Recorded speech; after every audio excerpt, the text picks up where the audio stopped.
Give me a bite. Give me a bite. Give me a bite of that. Give me a bite of that. Give me a bite of that. Give me a piece of that. Bite me off a piece of that. Bite-sized Thursday.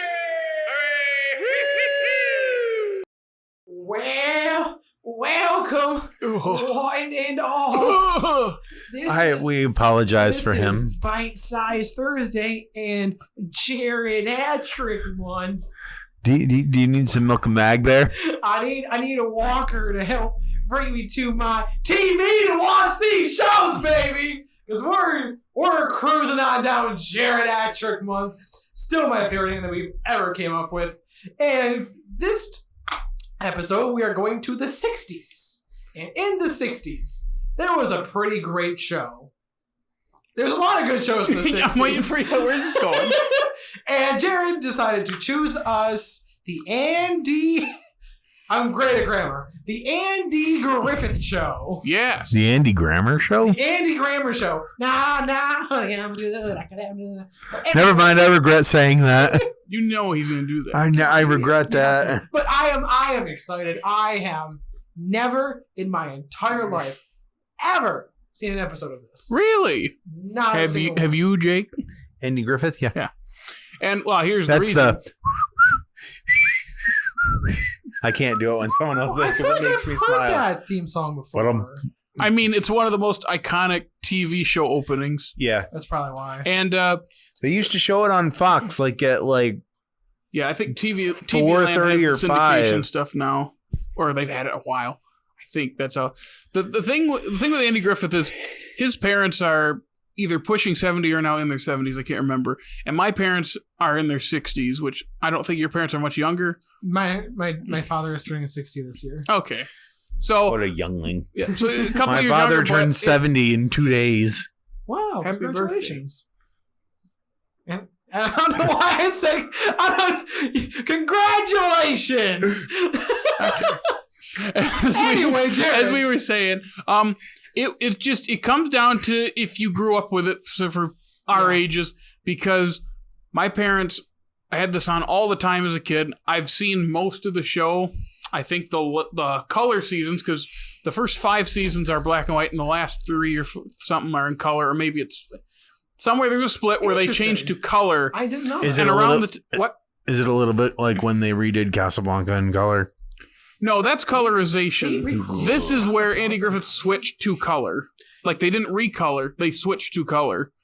And it was around the time that the best character on the show, that's Barney Fife, played by Don Knotts, left. He signed, it was, because he signed a 5-year deal, and when it was up, he went after a movie career, which did pretty well, and he made a couple guest appearances, and he won like 3 Emmys for his guest appearances or something like that. Like, he won like 5 or 6 Emmys for this role. Oh wow. So there's kind of a split in the show where you have the best years of the show are black and white with Barney there, and then you have the later seasons which are in color, which from what I've heard, I've not seen that many of them, are fine. Mm-hmm. It just lost something. And like by that point, Opie, that's the main character's son, isn't this little kid anymore. He's much older, and they do some storylines with that where it's just not the same. That's And fair. it ends weird because the last episode is setting up a new show.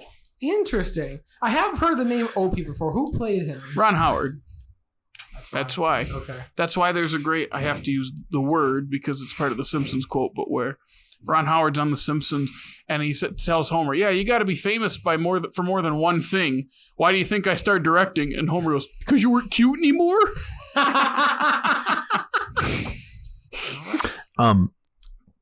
I just need to date stamp this because one of my Drew, he listened to this, and I want him to know that I was having this conversation with him as we were recording this. So Drew went to this has not got anything to do with Andy Griffith, except for maybe time frame.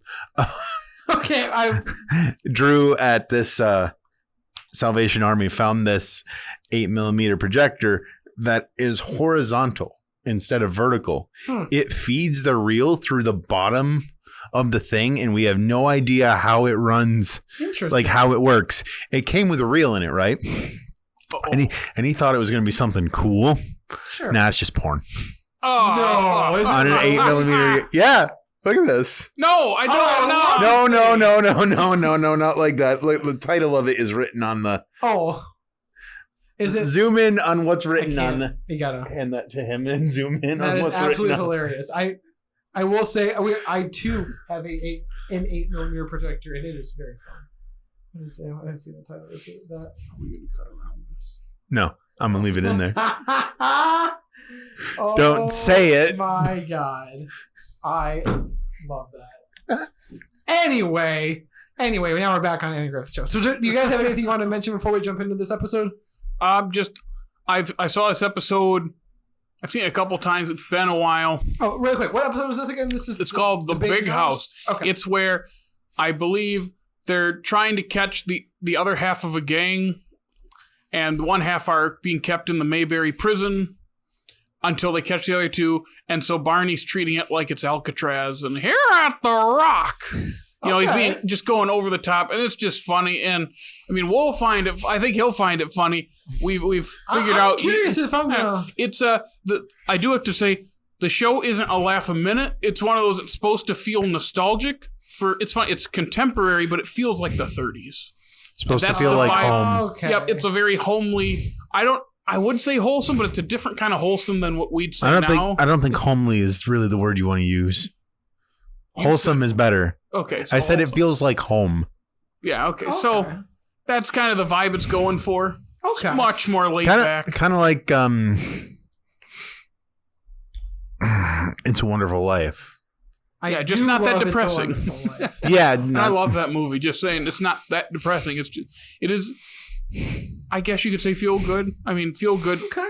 Changes. Well, I mean, the with last shows. 20 minutes of it, yeah. Yeah. So that's Oh wait, all I'll preface are we it not with. still talking about It's a Wonderful Life? I'm We were confused. talking about Andy Griffith. Okay. Regardless, I am still ready to do this. So Yeah, without wow, I don't know why I was looking for a pickle to eat. A pickle dicky? We're not on that anymore. A dicky pickle? A dickle? A dicky picky? Now we get to eat a piece of Jared. So without Ew. I don't want to eat a futon. No one understands That's- it. That's okay. So without any further ado, Take a bite. and ladies and gentlemen, welcome back after we just watched the Andy Griffith show. The Big House. The Big House. Not gonna lie, it was entertaining. You liked it. I did. I think, and what I'm noticing, and this is it's something you mentioned before. I don't know if we were recording when you said it or not. That it meanders a little more than like current shows. I think I said that last week. You said it last week too. Yeah, for I Love Lucy, it doesn't necessarily meanders. It's not joke centric. It's story centric, and it's just existing it's very laid back. Yes. So that's why it doesn't feel like it's a strong plot. It's a simple plot, and just watching real characters interact. Because Andy is the most normal person. He's the straight man, while everyone else is very, very kooky. Which I will. Who plays the assistant? Who plays the deputy again? Don Knotts. That he's good in this. He's really funny in this. It's like there are some episodes where he's a little annoying because he's like just a bit because it's him overcompensating for stuff. But he is the best part of the show. He's easily one of the best TV characters. I can't explain. I mean, to you why. if Andy Griffith is the straight man, then Don Knotts where all the jokes are coming from. Yeah. When they first started, it was supposed to, because Andy Griffith was very good at playing like the bumbling country hick character. His stand-up stuff was like that, and then there's a movie called No Time for Sergeants, which I've seen him. There's a live TV recording I've seen, and then the actual movie, and he's very, bumpkin. Okay. And when the show started, he's really leaning into like the draw, the southern. This takes place in North Carolina. It was not filmed there, That's right. but he plays into it, and he's just kind of this, that kind of character. And as the series continued in the first season, he realized Don Knotts is way funnier than him. So he decided to play the straight character, the straight man. Not the straight character, the straight man. There we go. And everyone else are the cartoon characters. He's reeling everyone, and he's kind of similar to Jason Bateman on Arrested Development. Okay, yeah. In that kind of vein where one person is the level-headed one, and everyone else is crazy. Because there's plenty of episodes where it gets out of hand, and Andy's the one that has to reel it in. Notice how at the end of this episode, like he could have just brought the guys back in and claimed all credit, but instead he's like, Barney, your scheme worked, because there's some great episodes where there's one where he and his Helen, his love interest, get trapped in a cave, and Barney's leading like this big rescue, but they get out of the cave and they go into the town and there's no one there. They're all at the cave. So he doesn't want to embarrass Barney, so he and Helen go back into the cave and pretend like Barney saved them, just to not hurt his, like, make him look ridiculous. It's so wholesome because he cares about him. So is the little kid his son? Yes, yeah, he is a widower. Okay. Yep, at the start of the show. Oh, I did not know that. Yep, at the start of the show, he is a widower. He has a kid named Opie, and then his aunt, Opie's great aunt, Aunt B, comes to live with them to be their housekeeper. So, but she wasn't in this episode. She's also very good. She's another character that gets caught up in things, and Andy kind of has to step in, like, okay, like when he basically buys, I think it's alcohol, but it's supposed to be like elixir. Like healthy elixir ends up being straight up stuff up like that. There's goofy hijinks. There is a pickles episode where she makes pickles, but she uses kerosene. Oh God! And they're terrible. The forbidden pickle. But they can't tell her because she's a great cook. They don't have the heart to tell her, so she keeps making them, and they keep having to eat them or like get rid of them, and she keeps making them. It's so funny. So I think all the episodes that I have seen take place exclusively inside the jail. It's all over town. I'm saying the ones that I have seen, the ones that I remember. So yeah. Okay. You mentioned that, so I have to ask: do other episodes are they also set in like one setting, or do they have some where they jump? No, they jump around. Okay. It matters what the story needs. Like it's mostly in town. There are some episodes in the later seasons where they go to I think it's Raleigh, because that's where Barney gets his job that makes him leave, and that's where that's where you see him.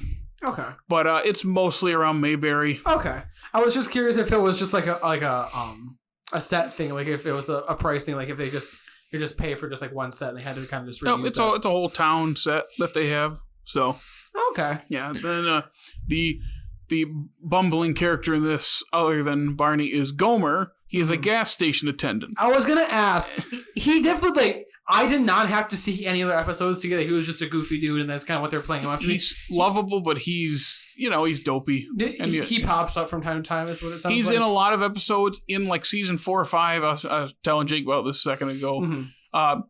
His character is so popular, they spun it off into a show called Gomer Pyle USMC, and that ran for like 5 seasons. Oh, wow. Like, just think it's his character in the Marines. Oh, God. And then you have the very angry drill sergeant guy that is like in charge of him, who's always, he's the foil. I've not seen any episodes, but it had quite good ratings and has quite the following. So Gomer left, and he has a cousin named Goober. Gomer and Goober? Yep, his cousin, who shows up in like season 2 or 3, somewhere in there, and he and Gomer are only in like a couple episodes together, if that. So once Gomer leaves, Goober kind of takes up that role of, Goober's got the funny little hat and kind of makes this face all the time. So they're 2 different but similar characters, and I like them both, but Gomer is much better. Interesting. Okay. He's also a great singer. I think it's Jim Nabors is Gomer. He's a great singer. Really? You would not think that. I think there's an episode where he sings, and you're like, whoa, I thought it was dub. It's not. Huh. Yeah, so it's another one of those shows. There's just so much to talk about with it, and it doesn't even have to pertain to the show. It's a staple of its time.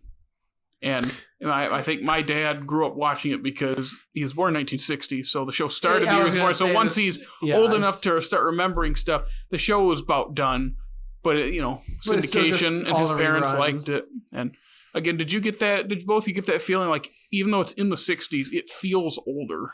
Yeah. Yeah. So was it is it set in the 60s? Yes. Or it is? It's contemporary. Okay. But because it's out in the country, it's a small town in the country, they wanted this like more comfortable feel to it, a more laid back thing. Just kind of laid back is the best, because they're not focused on being super fast and super tight with their plot. They're focused on character and moment. They just kind of took their time, and there's so much great timing with Andy.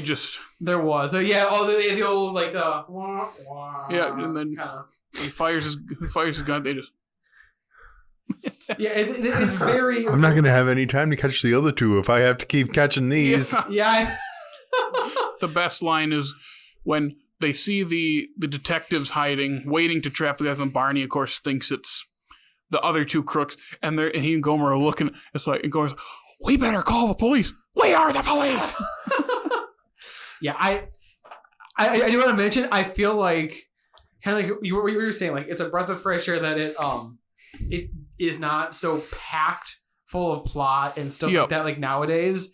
And I feel like after, like, what was I just watching? You mean like there has to have 3 plots to every half an hour show? Yeah, there wasn't even a B plot. Yeah, I know. I was like, I feel like, I don't know. It just, it felt interesting that it was the slower pace. And they just use the simple setup, couple funny moments, and even a gag that happens in 3s. Gomer throwing the shotgun over off the wall. Yeah. You mentioned that as soon as he jumped, it was like, that's going to be their running gag. He's going to drop it.